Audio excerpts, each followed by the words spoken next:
A notícia saiu e já está repercutindo em todos os cantos do país. Lula cogita disputar a reeleição em 2026. Ele condiciona a candidatura à saúde e projeta um Brasil com mais programas sociais e novas oportunidades. E olha, eu sei que para muita gente que acompanha a política brasileira, isso pode soar como uma boa notícia.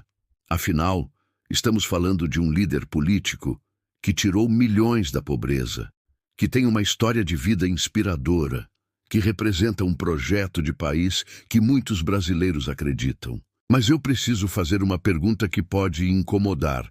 Será que uma candidatura de Lula em 2026 é realmente o melhor caminho para a esquerda brasileira?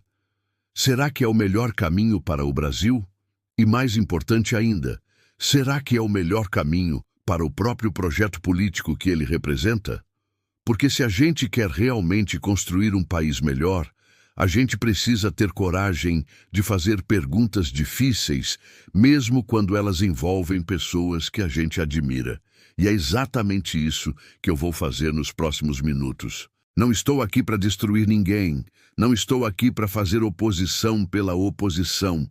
Estou aqui para fazer uma reflexão honesta, baseada em fatos, sobre os riscos e as consequências de uma possível candidatura de Lula em 2026. Vamos começar pelos fatos concretos. Lula tem 80 anos hoje, em 2025. Se ele se candidatar e vencer em 2026, vai assumir a presidência com 81 anos e terminaria o mandato com 85. Ele mesmo condicionou a candidatura à saúde dele, o que já é um sinal de que existe uma preocupação real e legítima. E olha, isso não é capacitismo, não é desrespeito com a idade dele, é simplesmente reconhecer uma realidade biológica inescapável. Liderar um país do tamanho e da complexidade do Brasil é uma tarefa física e mentalmente desgastante. Exige energia, disponibilidade para viagens constantes, reuniões intermináveis, negociações políticas complexas, gestão de crises que surgem a qualquer momento. A gente viu isso acontecer com outros líderes mundiais. A gente viu Biden, nos Estados Unidos, enfrentando questionamentos constantes sobre sua capacidade cognitiva, tendo episódios públicos que geraram preocupação internacional. A gente viu líderes de diferentes países tendo que delegar cada vez mais funções, porque o corpo e a mente simplesmente não aguentam a pressão brutal do cargo. E não estou dizendo que Lula não tem capacidade hoje. Estou dizendo que apostar num mandato de 4 anos, começando aos 81, é um risco político e institucional que precisa ser seriamente considerado. Porque se algo acontecer no meio do mandato, se a saúde dele fragilizar de forma significativa, o Brasil inteiro vai pagar o preço dessa instabilidade política e o projeto que ele representa pode desmoronar junto. Mas a questão da idade, por mais relevante que seja, não é nem o ponto principal dessa discussão. O ponto principal é estratégico. É sobre o futuro da esquerda brasileira como força política sustentável. E aqui eu preciso ser absolutamente direto.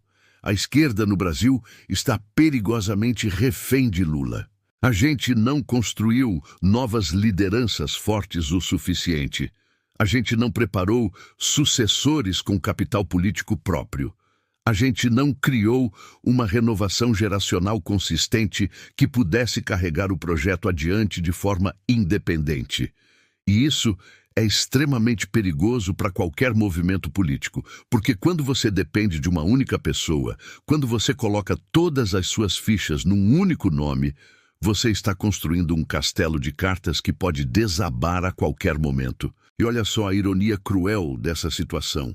Lula é tão forte, tão carismático, tão absolutamente central para o projeto político da esquerda que ele acabou criando um vácuo político ao redor dele. Ninguém consegue crescer politicamente na sombra de uma figura tão gigantesca. Ninguém consegue construir uma identidade própria forte o suficiente para disputar a eleição presidencial sem estar diretamente colado nele, sem ser visto apenas como um representante dele. E aí vem a pergunta que ninguém quer fazer em voz alta, mas que precisa ser feita com urgência. O que acontece quando Lula não estiver mais disponível? E não estou falando necessariamente de morte. Estou falando de aposentadoria política natural. Estou falando do momento em que ele, inevitavelmente, vai ter que passar o bastão, seja por escolha própria ou por imposição das circunstâncias.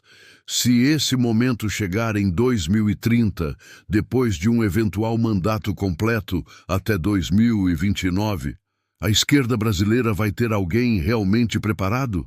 Vai ter alguém com capital político suficiente, com reconhecimento popular, com capacidade de articulação para ganhar uma eleição presidencial? Ou a gente vai estar exatamente na mesma situação dramática de hoje, correndo atrás do prejuízo, sem nomes fortes consolidados, sem renovação efetiva, sem projeto de continuidade de longo prazo? Porque se Lula se candidatar em 2026 e vencer, ele vai estar, mais uma vez, tampando o sol com a peneira. Ele vai estar adiando uma transição que é absolutamente necessária e inevitável. Ele vai estar impedindo, mesmo que involuntariamente, que novos nomes cresçam organicamente, ganhem espaço político real, construam suas próprias narrativas e conexões com o eleitorado. E tem outro ponto crítico que a gente precisa olhar com total honestidade.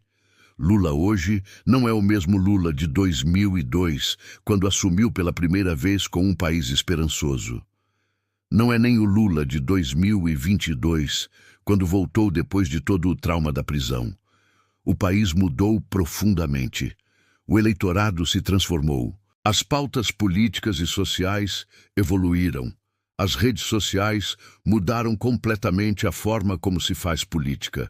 E a capacidade de diálogo amplo com diferentes setores da sociedade que ele tinha antes está consideravelmente mais difícil agora. A polarização política está mais profunda do que nunca na história recente do Brasil. A rejeição dele, por mais que ele tenha uma base eleitoral fiel e apaixonada, também está consolidada e cristalizada. Tem quase metade do país que jamais votaria nele, independentemente do que ele propusesse, independentemente dos resultados que apresentasse. E quando você tem uma rejeição tão alta e tão consolidada, você automaticamente limita sua capacidade de governar. Com tranquilidade, você limita drasticamente sua capacidade de fazer reformas estruturais necessárias. Você limita sua capacidade de construir consensos minimamente funcionais no Congresso Nacional. A gente viu isso acontecer no mandato atual. Lula ganhou a eleição de forma legítima, mas está governando com enormes dificuldades práticas, fazendo concessões políticas que muita gente dentro da própria esquerda não gosta e critica abertamente, negociando constantemente com o Centrão, tendo que ceder em pautas que eram consideradas inegociáveis. Agora, vamos falar objetivamente sobre o que Lula está prometendo para uma eventual campanha em 2026. Expansão de programas sociais, criação de novas oportunidades, um Brasil maior e mais justo. São promessas bonitas, são promessas que mexem profundamente com o coração de quem acredita num projeto genuíno de inclusão social e redução de desigualdades. Mas a gente precisa ser absolutamente realista e olhar para os números. A gente precisa olhar para o cenário fiscal complexo do Brasil, para as limitações orçamentárias severas, para o arcabouço fiscal que limita gastos, para a pressão constante do mercado financeiro, para o tamanho da dívida pública brasileira e perguntar com sinceridade: é realmente possível expandir programas sociais de forma significativa e sustentável no cenário econômico atual?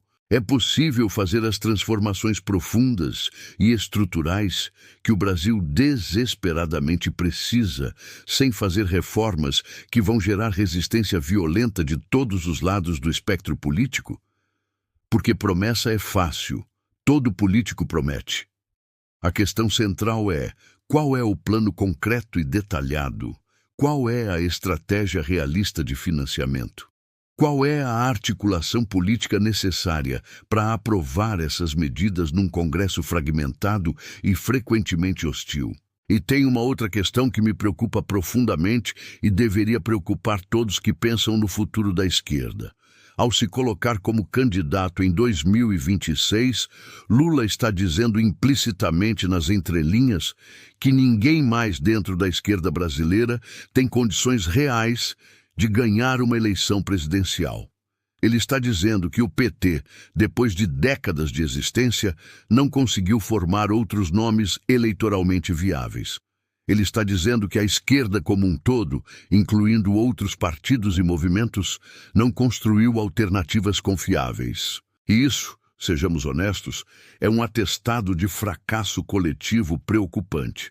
Porque um projeto político verdadeiramente saudável e sustentável não depende jamais de uma única pessoa, não importa quão talentosa ou carismática ela seja. Um projeto político saudável tem renovação constante e orgânica, tem formação contínua de quadros preparados, tem lideranças emergentes que vão assumindo responsabilidades e visibilidade gradualmente, construindo suas próprias bases de apoio. Então, o que eu estou propondo aqui não é de forma alguma abandonar Lula, não é virar as costas para ele, não é desrespeitar tudo que ele inegavelmente construiu ao longo de décadas. O que eu estou propondo é que a gente tenha finalmente uma conversa madura, adulta e responsável sobre sucessão política, sobre renovação necessária, sobre o futuro institucional da esquerda brasileira. É que a gente use de forma inteligente e estratégica os próximos anos para construir deliberadamente novas lideranças, para preparar e promover nomes que possam assumir com legitimidade em 2026 ou 2030. É que a gente pare imediatamente de agir como se Lula fosse insubstituível. Porque a verdade dura é que ninguém é verdadeiramente insubstituível na política. Todo mundo, por maior que seja a sua importância histórica, uma hora vai inevitavelmente ter que sair de cena. E a questão crucial que deveria tirar nosso sono é: quando isso finalmente acontecer, a gente vai estar minimamente preparado ou vai entrar num colapso político devastador?